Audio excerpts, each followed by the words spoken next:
Hello guys, आज हम 12th class की first book contemporary world politics से चैप्टर नंबर 3 को कवर करेंगे, which is US hegemony in world politics. So guys, ये वीडियो जो है वो दो पार्ट्स में आएगी, पार्ट ए और पार्ट बी। मैं कुछ यूनिट्स को पार्ट ए में कवर करूंगा एंड कुछ यूनिट्स को पार्ट बी में कवर करूंगा, बिकॉज वीडियो काफी लंबी हो जाती है, इसलिए मैंने इसको दो पार्ट्स में डिवाइड किया हुआ है। गाइस, हमारा समझने का तरीका काफी ईजी रहेगा। आप एक बार पूरी वीडियो को एंड तक देखें, आपको जो भी ये टफ हेडिंग्स है एंड उनकी एक्सप्लेनेशन है, मैं काफी ईजी फॉर्म में आपको समझाऊंगा। So hey guys, my name is Vinod, welcome to inspiration for you. If you like this video, so please like and support and share with your friends. So guys, there are some headings. यहाँ पर कुछ unit आप देख सकते हैं और यही units को हम इस चैप्टर में पढ़ते हैं, जैसे beginning of the new world order by US, the Clinton years, 9/11 and the global war on terror. So ये कुछ हेडिंग्स हैं, इन सारी हेडिंग्स को हम कवर करेंगे। जो हाईलाइटेड आप हेडिंग देख रहे हैं ये इस वीडियो में कवर होंगी, और जो बाकी की आपकी अनहाइलाइटेड हेडिंग्स हैं उनको मैं सेकंड वीडियो में कवर करूंगा। सो गाइस, फर्स्ट हेडिंग है हमारी beginning of new world order by the US. So guys, सबसे पहली चीज, न्यू वर्ल्ड ऑर्डर का मतलब क्या है? न्यू वर्ल्ड ऑर्डर एक प्रकार से यहाँ पर अमेरिका को रिप्रेजेंट करता है। आप जैसे कि जानते हैं कि 1945 से लेकर 1990 के बीच में कोल्ड वॉर चला, यानी कि शीत युद्ध। जो शीत युद्ध था ये यूएस एंड यूएसएसआर के बीच में लड़ा गया, जो कि अप्रॉक्स 45 इयर्स तक चला। एंड इसमें फाइनली जाकर 1991 में यूएसएसआर का डिसइंटीग्रेशन हुआ एंड साथ ही यूएसएसआर 15 कंट्रीज में डिवाइड हो गया, यानी कि 15 देशों में बढ़ गया था। सो उसके बाद में वर्ल्ड में सिर्फ अमेरिका ही एक सुपर पावर रह गया था। एंड आगे चलकर इसको हम यूनिपोलर वर्ल्ड भी कहते हैं। यूनिपोलर वर्ल्ड मीन्स कि अमेरिका ही पूरे वर्ल्ड में इकलौती पावर बचा था, इसलिए जो वर्ल्ड की इकोनॉमी थी वो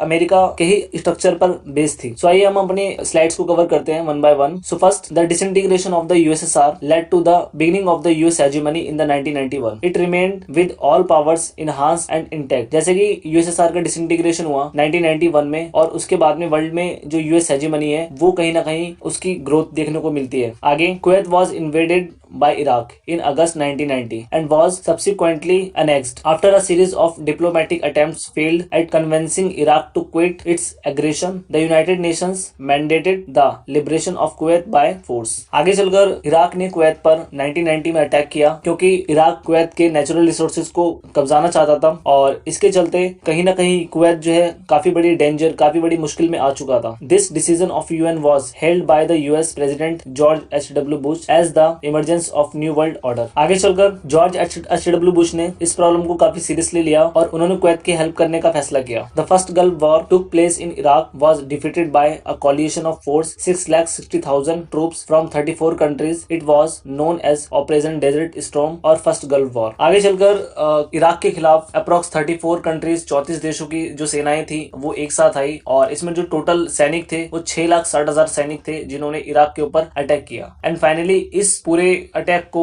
इस पूरे प्लान को एक नाम दिया गया जिसे हम ऑपरेशन डेजर्ट स्टॉर्म के नाम से जानते हैं, और इसे ही हम द फर्स्ट गल्फ वॉर कहते हैं। अगर एग्जाम में आपसे पूछेगा what was the first Gulf War, so आपको इसी के बारे में मेंशन करना होगा। The war was overwhelmingly American. It revealed the West technological gap that had opened up between US military capability and other countries. इस वॉर के अंदर काफी नई टेक्नोलॉजी का इस्तेमाल किया था अमेरिका ने, जो कि इससे पहले कभी किसी वॉर में यूज नहीं हुए थे। जैसे कि इस वॉर को कंप्यूटर वॉर के नाम से भी जाना जाता है। कंप्यूटर वॉर इसलिए कहा जाता है क्योंकि जो इस समय पर मिसाइल एंड टैंक या जो भी बॉम्ब वगैरह इस्तेमाल हो रहे थे वो सारे कंप्यूटर के थ्रू कंट्रोल किए जा सकते थे। एंड एक नाम और इस वॉर को दिया जाता है, वो है वीडियो गेम वॉर। कहते हैं कि इस वॉर का जो लाइव टेलीकास्ट था वो अमेरिका में वहां के लोगों के द्वारा देखा जा रहा था। एंड वहां पर लोग पॉपकॉर्न खाते खाते, जैसे कोई गेम होती है या कोई मूवी होती है कि देखते हैं एंड खाते हैं पॉपकॉर्न्स को, उसी तरीके से यहाँ पर ये लाइव इराक के अंदर जब लोगों को मारा जा रहा था या लोगों को उनकी सेना के खिलाफ अटैक किया जा रहा था, तो ये सब कुछ लाइव टेलीकास्ट दिखाया जा रहा था, तो इसलिए इसको वीडियो गेम वॉर भी कहा जाता है।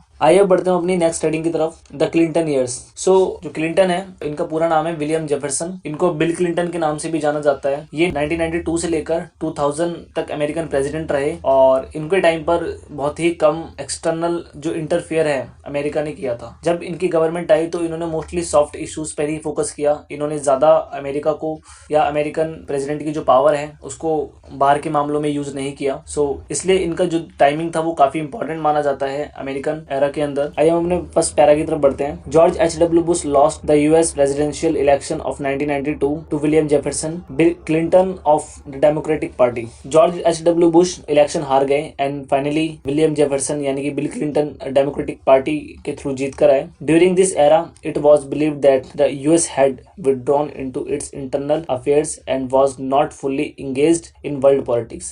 अमेरिका ने फैसला किया कि अब वो वर्ल्ड पॉलिटिक्स में इन्वॉल्व नहीं होगा और टोटली अपने डोमेस्टिक मामलों पे फोकस करेगा। साथ ही the government led by Clinton focused of soft issues like democracy, promotion, climate change and world trade rather than hard politics. So America ने फैसला किया कि वो हार्ड पॉलिटिक्स की जगह पर वो सॉफ्ट इश्यूज पर फोकस करेगा, जैसे डेमोक्रेसी का प्रमोशन करना, क्लाइमेट चेंज, जैसे आज के समय में जिस तरीके से ग्लोबल वार्मिंग बढ़ रही है, ग्लेशियर्स पिघल रहे हैं, ऐसे मुद्दों पर अमेरिका कहीं ना कहीं अपना फोकस बनाना चाहता था। एंड वर्ल्ड ट्रेड के ऊपर कि अमेरिकन ट्रेड को कैसे इंक्रीज किया जा सके। सो क्लिंटन के टाइम पे ये कुछ सॉफ्ट इश्यूज थे जिसके ऊपर जो विलियम जेफरसन थे इन्होंने फोकस किया। आगे still the US showed its military power firstly in 1999 in responses to Yugoslavia actions against the predominantly Albanian population in the provinces of Kosovo। आगे चलकर यूगोस्लाविया ने कोसोवो के खिलाफ एक बमबारी की जिसमें कहीं ना कहीं जो अमेरिकन सेंटिमेंट्स थे उसको हर्ट हुआ, बिकॉज उस समय पर William Jefferson Bill Clinton rule कर रहे थे, तो इस वजह से उन्होंने इस मुद्दे को ज्यादा सीरियसली नहीं लिया। बट सेकंड एक और काफी बड़ा इवेंट या घटना देखने को मिलती है। So in responses to the bombing of the US embassies in Nairobi and Kenya and Dar es Salaam. आगे चलकर केनिया एंड दार इस्लाम में बॉम्बिंग हुई, जो कि अमेरिकन एम्बेसी थी। अमेरिका के जो दूतावास हैं वो केनिया एंड तंजानिया में थे, जहां पर इनके एम्बेसीज को उड़ा दिया गया या बॉम्ब ब्लास्ट किया गया, जिससे कहीं ना कहीं अमेरिकन डिफेंस को एक काफी बड़ा चैलेंज मिला। सो इसके चलते बिल क्लिंटन ने एक ऑपरेशन चलाया जिसको नाम दिया गया operation infinite rich. So operation infinite rich launched by the US was a series of cruise missiles strike on Al-Qaeda terrorist targets in Sudan and Afghanistan। So operation infinite rich के अंदर जो al Qaeda and Sudan है and Afghanistan, इन एरियो पर बमबारी की गई और इनको अब अमेरिका के थ्रू सीरियस लिया जाने लग गया, क्योंकि कहीं ना कहीं अब वर्ल्ड में धीरे धीरे ये एहसास हो रहा था कि जो सुडान, अफगानिस्तान, अल-कायदा ये टेररिज्म को बढ़ावा दे रहे हैं, सपोर्ट कर रहे हैं। सो अमेरिका ने इनके खिलाफ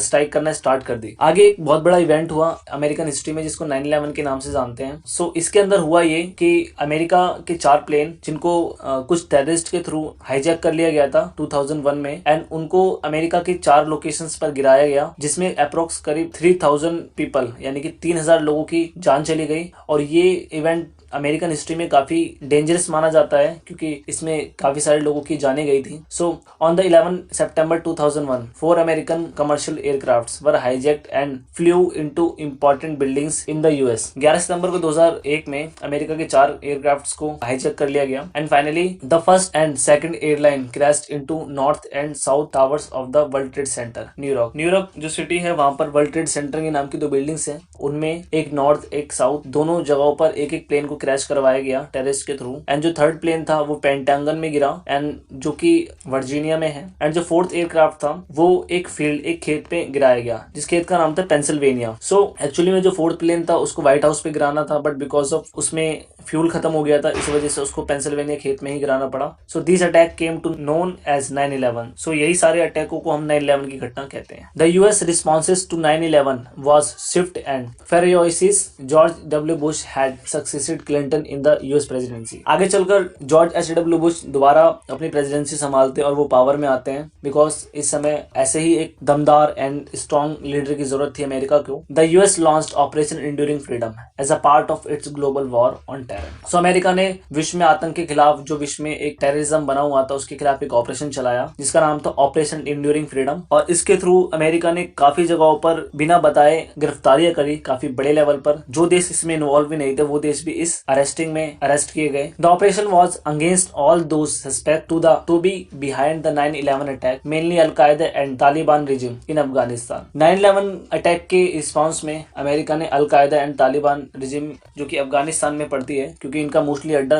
अल-कायदा तालिबान का अफगानिस्तान में था और ये वहीं पर थे, तो इन्होंने वहां पर काफी बड़े लेवल पर बमबारी करी एंड वहां से अरेस्ट किए। Arrest were made all over world by the US forces often without the knowledge of the government of the person being arrested. बहुत सारी सरकारों को ये ज्ञान भी नहीं था कि उनके लोगों को गिरफ्तार किया जा रहा है, और अमेरिका ने बिना गवर्नमेंट को अवेयर कराए हुए उन्होंने वहां से अरेस्टिंग करना स्टार्ट की। And these persons were transported across countries and detained in secret prisons. So America ने इनको एक दूर टापू पर एक जेल में भेज दिया जिसकी जानकारी बहुत कम लोगों की थी, एंड वहां पर जाके इन लोगों को टॉर्चर किया गया और इनसे पूछा गया कि 9/11 अटैक में कौन कौन इन्वॉल्व था। आइए हम बढ़ते हैं अपने नेक्स्ट स्टडी की तरफ। The Iraq invasion. मैं आपको ऑपरेशन इराकी फ्रीडम की एक छोटी सी ब्रीफिंग देना चाहता हूं ताकि आप इस हेडिंग को पढ़ने से पहले आप उसको ऐसी रफली समझ लें। ऑपरेशन इराकी फ्रीडम के थ्रू अमेरिका ने ब्लेम लगाया कि जो इराक के जो डिक्टेटर हैं सद्दाम हुसैन, वो न्यूक्लियर बॉम्ब्स का प्रोडक्शन कर रहे हैं, जिससे कि वर्ल्ड लेवल पर टेररिज्म को बढ़ावा मिलेगा। और अमेरिका ने सिर्फ इस बिहाफ पर इराक पर कब्जा कर लिया एंड फाइनली इराक के अंदर जो डिक्टेटर थे सद्दाम हुसैन, उनको कैद कर लिया। बट इसके पीछे अमेरिका के कुछ हिडन गोल्स थे जो कहीं ना कहीं दुनिया से थोड़े परे थे, लोग उसके बारे में जानते नहीं थे। इसमें जो हिडन फर्स्ट गोल था वो ये था कि अमेरिका इराक से नेचुरल रिसोर्सेज लेना चाहता है, जैसे ऑयल, क्योंकि इराक के अंदर जो ऑयल है उसका प्रोडक्शन काफी बड़ी मात्रा में है। एंड सेकंड चीज, अमेरिका वहां पर पपेट गवर्नमेंट बनाना चाहता था, यानी कि अपनी कठपुतली सरकार कि जैसा वो चाहे वैसा वहां की सरकार या वहां के लोग करे। ये कहीं ना कहीं अमेरिका ने एक साजिश रची थी इराक के खिलाफ और फाइनली उसने ऑपरेशन इराकी फ्रीडम के थ्रू इराक को बदनाम किया एंड फाइनली इराक के ऊपर उसने अटैक किया। आइए हम अपनी पैरा की तरफ बढ़ते हैं। Operation Iraqi freedom was launched by the US on 19 March 2003, was joined bye more than 40 other countries. इसके अंदर करीब 40 देशों ने 19 मार्च 2003 को अमेरिका के साथ ये ऑपरेशन इराकी फ्रीडम में साथ दिया। The purpose of invasion was the prevent Iraq from developing weapon of mass destruction WMD। इसका जो पर्पज था वो ये था कि इराक को जो खतरनाक हथियार हैं लाइक WMD से बचाना, क्योंकि इराक अगर जो ये खतरनाक हथियारों का उत्पादन कर रहा है और अगर ये खतरनाक हथियार अगर टेररिस्ट के हाथ में लग गए तो इससे कहीं ना कहीं वर्ल्ड में एक बहुत बड़े नरसंहार या एक ह्यूमन किलिंग को अंजाम दिया जा सकता था। ये जो ऑपरेशन इराकी फ्रीडम चलाया गया था, इसका मेन पर्पस यही था कि जो वर्ल्ड में लोग हैं उनकी जान बचाई जा सके। बट इसका जो इंटेंशन था वो मैंने आपको बता दिया स्टार्टिंग में कि क्या था, कि अमेरिका के कुछ हिडन गोल्स थे।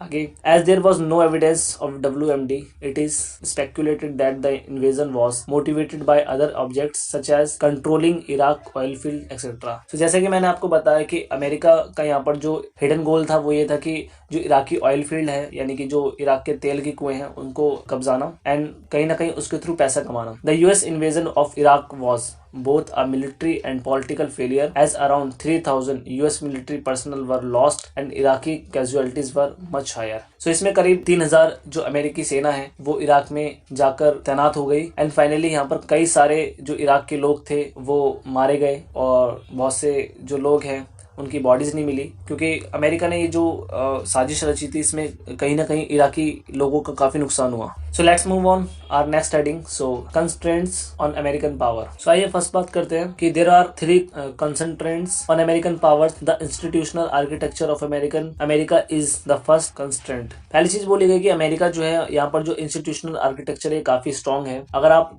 अमेरिका की इकोनॉमी की बात करें या अमेरिका की मिलिट्री की बात करें या हम अमेरिकन स्ट्रक्चर की बात करें तो ये कहीं ना कहीं और देशों के मुकाबले काफी स्ट्रॉन्ग है, बिकॉज इन्होंने first world war and second world war में जो वेपन्स उनको बेचकर काफी अर्निंग करी, काफी पैसा कमाया एंड फाइनली इन्होंने अपना जो इंस्टीट्यूशनल आर्किटेक्चर है वो काफी स्ट्रॉन्ग किया। The second constraint is domestic in nature and stems from the open nature of American society. There is a deep skepticism regarding the purpose and methods of government in American political culture. Next चीज यहाँ पर बोली गई है कि जो open nature of American society है वो भी काफी कहीं ना कहीं हेल्प करता है, बिकॉज अमेरिका के अंदर जो लोग हैं वो ट्रेडिशनली फिलोसफी को बिलोंग नहीं करते या जो पुरानी विचारधारा है उनको नहीं मानते, वो कहीं ना कहीं ओपन है, उनको चीजों के बारे में काफी अवेयरनेस होती है, वो लोग जो है काफी एजुकेटेड होते हैं। तो इस वजह से क्या है कि वहां पर जो अमेरिकन पावर है उसको बढ़ावा मिलता है, उसको ग्रोथ मिलती है। यहाँ के लोग अगर अवेयर होंगे तो वहां पर एक टाइप से जो देश है वो भी ग्रोथ करेगा। एंड थर्ड चीज, the third concentrate on American power it is the North Atlantic Treaty Organization. जो नाटो है इसकी स्थापना, इसकी स्टैब्लिशमेंट 1949 में हुई थी और इसमें करीब अप्रोक्स 12 कंट्रीज 12 देश शामिल थे और इसके थ्रू कहीं ना कहीं अमेरिका जो है एक काफी स्ट्रॉन्ग पावर में आ गया, बिकॉज ये एक मिलिट्री अलायंस थी, एक मिलिट्री ग्रुप संगठन था जिसके थ्रू अमेरिका ने अपनी जो मिलिट्री पावर है वो काफी स्ट्रॉन्ग की। आइए अब बढ़ते हैं हम अपनी नेक्स्ट हेडिंग की तरफ। ये है India's relation with US. America के इंडिया के साथ में रिलेशन कैसे रहे। स्टार्टिंग में इंडियन अमेरिकन रिलेशन काफी अच्छे नहीं रहे, क्योंकि 1945 के बाद में जब 47 में इंडिया आजाद हुआ तो इंडिया ने मिक्स इकोनॉमी को अडॉप्ट किया, जिसमें से इंडिया ने अपने ज्यादातर जो रिसोर्सेज थे वो गवर्नमेंट के हाथों में दिए, यानी कि वो कम्युनिस्ट यानी कि साम्यवादी फिलोसफी में बेस्ड थे। जबकि हम बात करें कि जो यूएस है वो कैपिटलिज्म को सपोर्ट करता था और इंडिया ने जो कैपिटलिस्ट जो आइडियोलॉजी थी उसको ज्यादा फॉलो नहीं किया एंड स्टार्टिंग में ज्यादातर चीजें गवर्नमेंट के हाथों में ही दी। जो यूएसएसआर है, सोवियत यूनियन है, उसके मॉडल पर बेस्ड थी।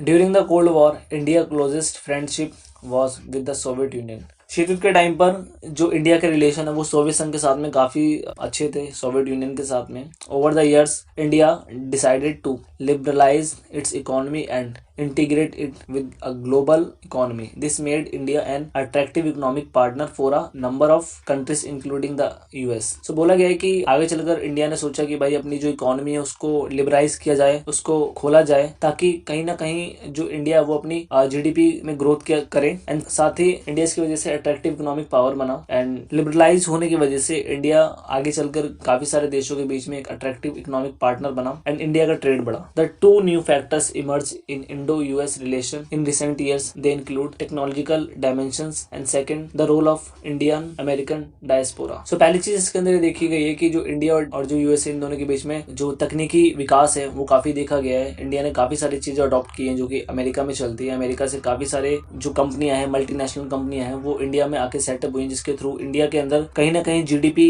ग्रोथ हुई है एंड कहीं ना कहीं जो इंडिया के काफी सारे लोग हैं वो अमेरिका में जॉब करते हैं और अमेरिकन काफी लोग इंडिया में भी जॉब करने आते हैं, घूमने या टूरिज्म के पर्सपेक्टिव से इंडिया में देखने को आपको मिलेंगे। सो इसकी वजह से इंडिया एंड यूएस के रिलेशन काफी सुधरे हैं। There are 3 different strategy to decide what kind of relationship India should have with USA. They are as follows. तो नीचे कुछ स्ट्रेटेजीज हैं जो इंडिया और यूएस के रिलेशंस को दिखाती हैं। पहला, those Indians analysts who see international politics in terms of military power prefer that India should maintain its distance from US and should focus upon increase its own national power. So इसका meaning है कि India जो है उसको America से थोड़े distance बना के रखना चाहिए एज अ मिलिट्री पावर और इंडिया को अपने खुद के नेशनल जो पावर है, राष्ट्रीय शक्ति है, उस पर फोकस करना चाहिए। Next, other analysts see the growing convergence of interest between US and India as a historic opportunity for India. बाकी लोग देखते हैं कि जैसे जो इंडिया है यहाँ पर हिस्टोरिकल काफी सारी चीजें हैं जो कहीं ना कहीं सीखने लायक हैं। सो इंडिया को यूएस से सीखना चाहिए और यूएस को इंडिया से सीखना चाहिए। ये कुछ चीजें जो हैं बताई गई हैं कि जो इंडिया है एंड यूएसए इनके रिलेशंस को सुधार सकता है। एंड नेक्स्ट बोला गया है कि a third group of analysts advocate that India should take the lead in establishing the coalition of countries from developing world. और जो तीसरा ग्रुप वो कहता है कि इंडिया को जो देश हैं उनके साथ में ग्रुप बनाकर आगे डेवलपमेंट के ऊपर फोकस करना चाहिए, ना कि जो है किसी को कंपटीशन देना। सो इससे कहीं ना कहीं जो इंडिया है वो वर्ल्ड में एक पावर बन सकता है और आगे चलकर कहीं ना कहीं जो इंडिया है इसमें भी ग्रोथ देखने को मिल सकती है। Indo-US relations are too difficult to manage by a sole strategy. There should be mixing of foreign policy strategies of deal with the US. Last यही देखने को मिला है कि जो इंडिया और जो यूएस है इन दोनों के रिलेशंस आपस में अगर हम देखें तो काफी डिफिकल्ट रहे हैं, बट कहीं ना कहीं अगर हम फॉरेन पॉलिसी की बात करें तो आने वाले टाइम में इनके रिलेशन आज के समय में काफी सुधरे हैं और आने वाले टाइम पे भी काफी इंप्रूव होंगे। सो ये था आज का हमारा lecture. So this was the first complete lecture of the chapter number 3। सो अगर आपको ये वीडियो पसंद आई तो हमें फॉलो कर सकते हैं टेलीग्राम और फेसबुक पेज पर। Thank you for watching us. Have a great day.